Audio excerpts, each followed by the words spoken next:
ជំរាបសួរអ្នកទាំងអស់គ្នាពេលនេះសូមជម្រាបតាមដានរឿង One Piece បន្តទៀតខ្សែរឿងក្នុងថ្ងៃនេះចាប់ផ្ដើមពីការប្រកួតរបស់ប្លង់មីនៅទីយើងគួរតែម្ដងដែលនៅទីនោះមានបេក្ខជនម្នាក់មានសពបបិតហើយដោយជាគុំទៀតបានចាស់សម្ដីលើខៃទៅកាន់ក្រុមអ្នកមើលធ្វើក្រុមអ្នកមើលស្អប់គាត់ខ្លាំងណាស់ខាងនេះដែលឈរមើលពីយ៉ាងណាបានលូហ្វីថាម្នាក់នឹងមានឈ្មោះថាបាតឡូមេអូគឺជាចាស់ស្មុតដែលមានតម្លៃខ្លួន150លាននៅពេលនោះបាតឡូមេអូបានយកលបាយយ៉ាងតិចជាពីអបៅក៏សម្ដែងទៅកាន់ក្រុមអ្នកមើលមកក៏មានការភ័យខ្លាចជាខ្លាំងដោយសារតែគិតថារបស់នឹងគឺជាក្រុមបែកតែបាតឡូមេអូប្តីលេងសោះរបស់នឹងគឺជាបាយធម្មតាតែប៉ុណ្ណោះនៅក្នុងប្លង់មីនេះបេក្ខជនដែលអ្នកមើលជួយចិត្តហើយនឹងគ្រប់គ្រងជាងគេគឺបេឡាមីហើយពេលឃើញបេឡាមីមានជាប្រៃចឹងហើយនេះមិនសូវជាសប្បាយចិត្តទេព្រោះគាត់ចំណែនផ្លាពីពីអ្នកនឹងនៅក្នុងប្លង់មីមានបេក្ខជនខ្លះៗជាច្រើនអ្នកទៀតតែខ្ញុំសូមមិនបញ្ចេញឈ្មោះរបស់ពួកគេនៅពេលឥឡូវហ្នឹងទេដោយសារតែទោះបីជានិយាយឡើយក៏ចាំមិនអត់ដែរបន្តមកគណៈកម្មការបានបង្កើតឲ្យការប្រកួតចាប់ផ្ដើមនៅតែលេខខ្លួននៅក្នុងការប្រកួតនេះគឺបេឡាមីយើងស្ដាប់ទៅឲ្យថាបេឡាមីអាចតែដៃបាយជារបស់គាត់ទៅជាដសម៉ានហើយល្បឿនបាយរបស់គាត់លឿនហើយខ្លាំងទៀតនៅក្រៅភ្លើងជាងគួរចាប់អារម្មណ៍ផងដែរការប្រកួតនៅលើនឹងមានបេក្ខជនមួយក្រុមបានប្រមូលផ្ដុំគ្នាការវាស្ដីរបស់ពួកគេឈ្មោះ Elisabelo ល្បីថាតំណែងម៉ៃរបស់ស្ដី Elisabelo នឹងខ្លាំងណាស់បើបីតំណែងទេឲ្យកំពេចកំផែងការពីរបស់ Strowman មានជាបានស្មានថាតំណែងម៉ៃរបស់គាត់បើសិនជាបីត្រូវ Emperor ណាមួយក្នុងចំណោម Emperor 14គាត់អាចចាត់ការ Emperor មួយនោះបានដែរប៉ុន្តែមិនឲ្យបីបានម្ដាយស្ដី Elisabelo ត្រូវកាយច្បាប់ណាទៀតរយៈពេល1ម៉ោងអញ្ចឹងហើយទៅពេលនេះកូនចៅរបស់គាត់បាននាំគ្នាទៅយាមការពីគាត់សិននៅក្នុងការយុទ្ធនៅ Colosseum នោះផងដែរបេក្ខជនដែលចាក់ចិត្តនៅក្នុងទឹកអត់មានសង្ឃឹមថាមានជីវិតនៅរស់ទេដោយសារតែទឹកមិនជុំវិញទីលានប្រកួតនោះមានសិទ្ធិតែត្រូវដោះស្នែងកាយខ្លាំងណាស់ចាំបីបហាពួកគេការប្រកួតបន្តទៀតបេក្ខជនអស់បានចូលរួមចិត្តយ៉ាងកក់ក្ដៅក្រែងលើកលែងតែបាតឡូមេអូពេលគាត់លេខឈើឯកជាលេខយ៉ាងសង្ហាគ្មាននរណារវល់ខ្វាយខ្វល់ជាមួយគាត់មកបីគាត់អីទេគឺចេះហើយបាននិយាយបានលូហ្វីថាបើសិនជាគាត់បាយជាមួយបែបហ្នឹងគាត់បាយបែបហ្នឹងមុនទេនៅពេលនោះផងដែរសារតែមានបេក្ខជន3ចំណាំម្នាក់ជាមួយឈៀនចៅបានទៅដល់ទីនោះដើម្បីមើលការប្រកួតជាមួយពួកគេផងដែ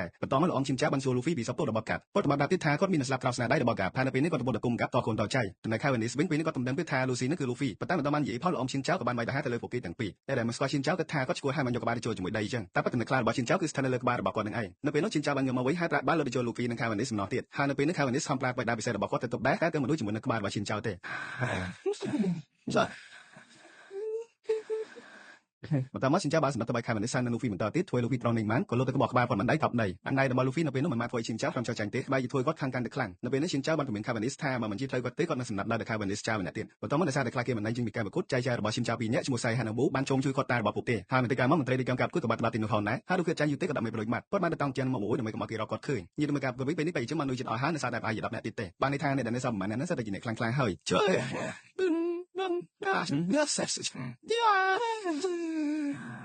យនៅដែលគេចាប់អារម្មណ៍ខ្លាំងគួរសមនៅពេលនោះមាន Fishman ម្នាក់ឈ្មោះ Hak ហើយនិង Gladiator ម្នាក់ឈ្មោះ Ricky ក្រៅពីពីរនាក់ហ្នឹងនៅមានបេក្ខជនពីរនាក់ទៀតគឺ Cheat ហើយនិង Adula ដែលរួមគ្នាបែកខ្លាំងណាស់ម្នាក់បែកពីមុខម្នាក់បែកពីក្រោយហើយដោយសារតែពីរនាក់ហ្នឹងបែកខូចអញ្ចឹងនៅមើលអត់សូវជឿចិត្តពីរនាក់ហ្នឹងទេក្រោយមកមិនយូរប៉ុន្មាន Bellamy បានស្ទូចូលតែយ៉ាងលឿននៅក្រោកកំភ្លើងអញ្ចឹងការពីរនាក់ហ្នឹងចោលធ្វើនៅមើលការតែ control Bellamy ខាងថែមទៀតក្នុងពេលជាមួយគ្នាមានបេក្ខជនម្នាក់ទៀតឈ្មោះ Blue Jelly បានសម្រាប់ទៅបែកកអង្គត្រេរបស់ Stag Elisabelo Blue Jelly ខាងបាយជើងក្បាច់ជើងរបស់គាត់គេមើលអត់ទាន់ទេឲ្យរៀនចូលទៅដល់ត្រូវមកគាត់ហើយគឺមកទៅពេលនេះបេក្ខជនដែលចូលរួមប្រកួតនៅសល់ក្រោម10នាក់ហើយដែលបានធ្វើឲ្យទស្សនិកជននៅគណៈកម្មការមានការហួចចិត្តជាងគេគឺ Bartolomeo គាត់បានសាកខាឈរក្នុងបណ្ដាវាអត់មានពាណិណាមួយរៀលហើយគ្រប់គ្លីឆ្ងល់ណាស់ហេតុអីបានជាអត់មាននរណាទៅបែកជាមួយនឹងគាត់អញ្ចឹងទៅពេលនេះគណៈកម្មការលេសបាយចិត្តបន្តិចពេលឃើញ Fishman ឈ្មោះ Hak បានសម្ដៅទៅរកគាត់ហើយអត់នឹងចាំ Bartolomeo បហើយនំរបស់គាត់សិនទេក៏ប្រើក្បាច់ Fishman Karate 4000 Brick ទៅបែកបហាគាត់តបូលៃនៅមើលបាននាំគ្នាសៃហូសបាយចិត្តតែក្រោយមកបដិទៅមុខវិញព្រោះនៅតែត្រូវដបូបាក់ដៃគឺហាក់ទៅវិញទេអ្នកដែលបានឃើញរឿងហ្នឹងគិតថាបាតឡូមេអូហ្នឹងគឺជាមេសាយហើយជាអំពើអាបធ្មប់នៅក្បែរនោះផងដែរក៏លោកយេលីអាចចាត់ការក្លាឌីអេតើឈ្មោះរីគីបានហើយរីគីហ្នឹងគឺជាបុគ្គលដ៏សំខាន់ម្នាក់នៅកោតប្រែរ៉ូសាហ្នឹងហើយវគ្គក្រោយយើងនឹងបានដឹងបន្ទាប់មកលោកយេលីពិតជាខ្លាំងណាស់បានទៅចាត់ការក្រុមអង្គរៈដែលការពារស្ដេចអេលីសាបេឡូអយលីងញៀតមើលបេឡាមីវិញពេលនេះក៏បានសំណប់ទៅវាយបាតឡូមេអូពេលនោះទាំងគណៈកម្មការហើយនឹងអ្នកទស្សនាសិតតែជឿថាបេឡាមីអាចចាត់ការបាតឡូមេអូបានប៉ុន្តែគាត់ចិត្តណាស់បេឡាមីបានឃ្លីថៃការដល់វិញមិនដឹងថាការទៅអីទេបន្ទាប់មកបេឡាមីមិនអោយចិត្តក៏សំណប់ចូលទៅម្ដងទៀតហើយដូចគ្នាគាត់នៅតែឃ្លីហើយក្រោយវិញដដែ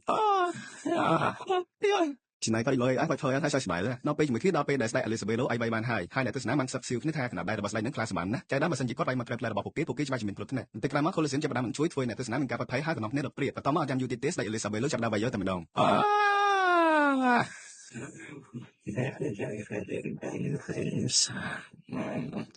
កណ្ដាប់ដៃរបស់គាត់ពិតជាខ្លាំងនៅគេនិយាយពិតមែនហើយពេលនេះវាទៅនៅលើទីលាននិយាយសារគាត់ណាគាត់បែលមីប្លូហ្គីលីអីដួលអស់ហើយគ្មាននរណាជួយពីទេប៉ុន្តែនៅពេលដែលគណៈកម្មការរៀបការថាគាត់ឆេះដែរហើយក្រុមអ្នកទស្សនាបានឃើញមានម្នាក់ទៀតនៅលើទីលានប្រកួតអ្នកនោះគ្មាននរណាផ្សេងទេកាលពីបាតឡូមេអូការដែលគាត់នៅឯឆយជាងបានគឺដោយសារតែគាត់ជាបការរបស់វេរីជួយការពីខ្លួនវេរីរបស់បាតឡូមេអូមិនត្រឹមតែការពីខ្លួនបានទេគឺគាត់អាចប្រើវាបាយបហាទៅលើគូស្ត្រេសរបស់គាត់បានជាលទ្ធផលអ្នកដែលឈ្នះការប្រកួតនៅប្លុក B នេះគឺបាតឡូមេអូវាជាយ៉ាងណាក្រុមអ្នកទស្សនាគ្មាននរណាអបអរសាទរជាមួយគាត់ទេការទៅមើលផ្លេគេហើយនឹងទានជាមួយបន្តិចទានជាមួយបានប្រាប់ផ្សេងជីថាគាត់ហើយនឹងទីគ្នារបស់គាត់ក៏មានថែការអបតិរងចាប់លើស្មាតរបស់ No Flamingo ដែរប៉ុន្តែជាបឋមគាត់ទៅរកវិធីជំនាញក្រុមគ្នារបស់គាត់ដែលធ្វើការនៅទីនោះជាងសិនការទៅមើល Luffy វិញតបពីការប្រកួតនៅប្លុក B បានមិនចាប់គាត់បានដើរត្រឡប់ទៅវិញនៅតាមផ្លូវគាត់បានឃើញ Bellamy ដែលប្រពន្ធដែលត្រូវបានគេយកទៅជាមកហើយ Bellamy បានអរគុណ Luffy ដែលបានសៃនៅទឹកចិត្តគាត់មុនហ្នឹងតែពេលនោះ Bartolomeo បានលើការសន្ទនារវាងពួកគេដែលចៃឡង់ហើយនឹងថា Luffy នេះគឺ Luffy ការទៅមើលក្រុងបឡពេលនេះពួកគាត់កំពុងតែណោះស៊ីសាណាការស្ពានមួយទៅកាន់កោត Trin Bit ពេលនោះស្រាប់តែមានត្រីដោះស្នែងនៅគូព្រៃយ៉ាងធំមួយបានមកហាងខ្លួននៅពួកគេឃើញក្រោយមកបន្តិចទៅពួកគេនឹងថាត្រីដោះស្នែងនោះមិនមែនតែមកទេគឺវាចាណាស់ហើយក៏ខ្លាំងទៀតដល់ពេលអញ្ចឹងពួកគេក៏វាយដំណាប់វនៅពេលបញ្ញាប្រត់គេចេញពីទីនោះនៅតាមផ្លូវឡមកប្រើវិវស័ព្ទវាដាក់ Flash ស៊ីសាដើម្បីគាត់ទីវាយការពារឡដឹងថាស៊ីសាហ៊ានធ្វើអីប្រៀបណាប់ទេព្រោះបេណូរបស់ស៊ីសានៅក្នុងដៃរបស់គាត់បន្ទាប់ពីរួចពីនោះហើយស៊ីសាបានប្រាប់បេសាហាយរយៈការបនត្រីទាំងនោះ នៅពេលហ្នឹងអត់ជឿបែរតែគាត់ចង់សំបណ្ណាទៅវិយជាមួយនឹង No Flamingo គុំនៅបាឡោគឺចង់វិញ្ញាពេលឲ្យក្រុម Luffy ទៅកំទេចក្រុងកាប់ដិតស្មៃពេលពួកគេរត់ទៅមកបានបន្តិចទៀតសារតែ Fish Spin ដែរហើយក្នុងពេលមួយគ្នាក៏មាន Trade ដល់ស្នេហ៍មកបានទៀតលោកនៅបែបហាពួកគេតែមិនដឹងណាគេទេបើស្នេហ៍ចាប់វាជាប់នៅពេលហ្នឹងក្រុមបាឡោមើលឃើញអ្នកចាប់ត្រីនឹងទេឬតែសម្លេងមនុស្សនិយាយគ្នាជាចាយហើយនៅពេលដែលឧស្សាហ៍ស្រ័យសួរក្រុមអ្នកចាប់ត្រីនោះដែលជាខ្លាញ់នោះណាក៏អូត្រីយកទៅបានក្រៅមកយូរប្រហែលពួកគេបែរឆោតទៅមកកោះ Train Beach អ្វីដែលពួកគេចាប់អារម្មណ៍មុនគេគឺរបៀបជានៅលើការនេះធំណាស់បន្ទាប់មកឧស្សាហ៍បានឃើញនាវាចម្មារបស់កងមរិនមួយបានចាប់កែននៅកោះហើយ Robin ឆ្លងមើលដឹងថានាវានឹងទៅមកដល់ថ្មីនឹងទេបើមើលតាមខិនពាក្យនាវានេះច្បាស់ជាមានគេបែបហាបន្ទាប់មកលោកបានប្រាប់ឲ្យ Robin និងឧស្សាហ៍ដើរទៅពីមើលនៅក្នុងព្រៃទៅឲ្យគាត់ចំណេញយកសិសាទៅបកល Idol Flamingo តែម្នាក់ឯងបន្តិចក្រោយមកនៅពេលដែល Robin ហើយនិងឧស្សាហ៍ដើរចូលទៅក្នុងព្រៃពួកគេបានតែឃើញកងមរិនមួយក្រុមដែលមានគ្នាតាមពួយនេះកំពុងតែបែបមិនដឹងថាពួកគេខ្លាចអីទេក្រោយមកមិនដឹងជាណាទេបានមកឆោយកអាវុធហើយនឹងសម្លៀកបំពាក់របស់កងមរិនអស់ Elise សតតែខោក្នុងបន្ទាប់ពីក្រុមមរិនទៅអស់ Robin បានបដដៃទៅរាវចាប់បានចៅម្នាក់ដែលចៅនោះមានទុយខ្លាំងណាស់ Robin នឹងថាក្រុមចៅនោះមានគ្នាចៅទៀតដែលសារតែនេះលើពួកគេនិយាយគ្នាប៉ុន្តែមិនទាន់បានធ្វើអីផលសារតែមានគេមកស្នើស្នំដាក់នេះហើយនៅឧស្សាហ៍ឲ្យស្លាប់ទាំងពីរនាក់បន្តិចក្រោយមកនៅពេលដែល Robin នឹងខ្លួនតិចមកវិញញៀមមានអារម្មណ៍ថាមានគេកំពុងតែឆៃឈៀរាងកាយរបស់នាងអាប៉ាទីជើងមេមិនទៅតែនោះបានចូលទៅឆៃ Robin គ្រប់លេខខ្លះភ្លុះខ្លាញ់នាងមានអាវុធបន្ទាប់មកពេល Robin នឹងខ្លួនរាប់វាដោយញៀមមិនអាចកំណៅវិញកាយរបស់នាងបានទេដោយសារតែគេបានដេកខ្លួនរបស់នាងជាប់ទៅដីតែប៉ុន្តែពេលនោះ Robin ដែលបដដៃរំដោះខ្លួនបានតែនាងមិនធ្វើក្រុមលុយទៅដែលគាត់កាប់ Robin នៅពេលនេះគឺជាសត្វថងថាថាហើយបដានច្បាប់របស់ពួកគេឲ្យតែមនុស្សខំណាមើលឃើញពួកគេត្រូវតែសម្លាប់ចោលនៅពេលនោះ Robin បាននិយាយមកពួកគេថាឲ្យទៅដល់លេងនាងមិនប្រាប់នរណាគេទេគ្រាន់តែ Robin និយាយចឹងជាងពួកគេទៅជឿនាងហើយទៅដល់លេងនាងភ្លាមគេទៅស្រួលណាស់បន្ទាប់មកមេដឹកនាំរបស់ពួកគេម្នាក់ឈ្មោះកាន់ឈោបានទៅណាទីនោះអបជឿលើស្ដីរបស់ Robin ដែរហើយប្រមា Robin ស្នាមណៃជាមួយពួកគាត់បន្ទាប់មក Robin បានឆែកមើលទៅបបរនេះរកទូរស័ព្ទ Shell តែអត់ឃើញទេពួកហេតុជាដោយសារតែក្រុមធម្មតាបានជួយរំលាប់ទូរស័ព្ទ Shell ឲ្យទៅរស់នៅក្នុងព្រៃវិញហើ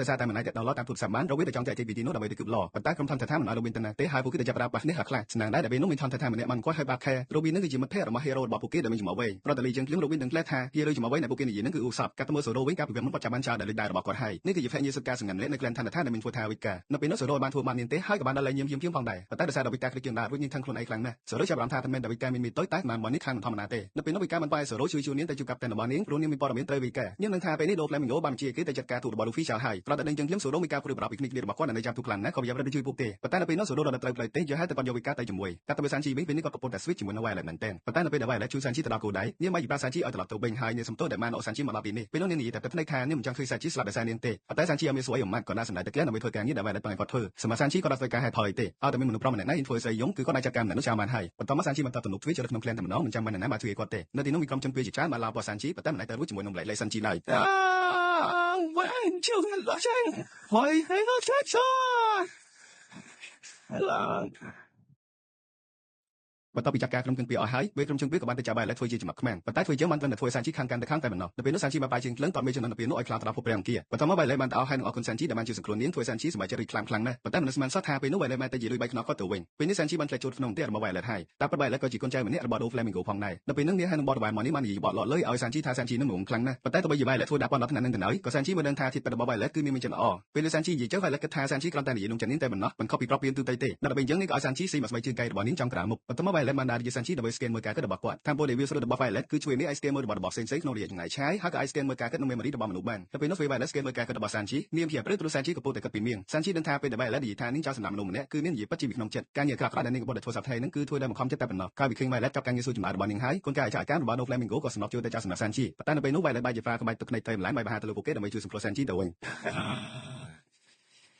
ញឧបមាកាលពីបានមកSanji រួចបែរបានប្រាប់ថាតាមរយៈនាង Doflamingo បាននៅពីផែនការរបស់ Law ហើយនិង Luffy អស់ហើយនៅពេលនោះនាងក៏បានប្រើជំនាញពិសេសរបស់នាងឲ្យ Sanji មើលការចងចាំរបស់នាងទៅជាមួយនឹង Doflamingo វិញម្ដងអ្វីដែល Sanji ដឹងនៅពេលនោះគឺព័ត៌មានថា Doflamingo លាលែងចេញពីតំណែងរបស់ Law គឺជាព័ត៌មានខ្លីៗតែប៉ុណ្ណោះតែ Doflamingo មានតំណែងខ្លាំងណាស់អាចបង្ខំឲ្យរដ្ឋាភិបាលលើព័ត៌មានខ្លីៗឲ្យគាត់បានគ្រាន់តែបាននៅនឹងខ្ញុំ Sanji ក៏ប្រញាប់ទៅតាមទៅ Law ដើម្បីគាត់ចាប់ដកខ្លួនមកវិញព្រោះពួកគេកំពុងតែដើរចូលផ្ទះរបស់ Doflamingo ហើយប៉ុន្តែដូចនិយាយពេលបន្តិចព្រោះនៅពេលនេះ Emerald Fujitora ហើយនិង Doflamingo កំពុងតែធ្វើដំណើរទៅរក Law នៅកោះ Green វិញហើយមិនយូរប៉ុន្មានពួកគេក៏បានទៅជួបជាមួយ Law ដែលបានធ្វើ Lost ស្ថិតនៅក្នុងដំណាក់កាលផលច្រកតែទៅមើល Luffy បន្តិចពេលនេះគឺដល់ពេលដែលពេលយើងនៅ Blasi យូរមកគួយហើយយើងបានឃើញការពុតរបស់គាត់នៅវីដេអូក្រោយសម្រាប់ពេលនេះខ្ញុំសូមឆ្លើយត្រឹមប៉ុណ្ណេះសិនសូមអរគុណអ្នកនរគ្នាដែលបានតាមដានទស្សនារឿងនេះជាមួយខ្ញុំជាក្នុងការនេះខ្ញុំសូមថ្លែងអំណរគុណដល់បងអូនចាន់ចិត្ត CXCC អូនលឹមកំហេព្រមទាំង fan ជាច្រើនអ្នកទៀតដែលបានផ្ដល់ជាថវិកាដល់រូបខ្ញុំហើយក៏សូមអរគុណផងដែរសម្រាប់អ្នកដែលបានជួយ like comment បេដុំម្នាក់មួយហើយនិងជួយ subscribe សូមជូនបងអ្នកនរគ្នានិងក្រុមគ្រួសារឲ្យមានសុខភាពល្អនិងទ្រព្យសម្បត្តិស្មើហូរហៀ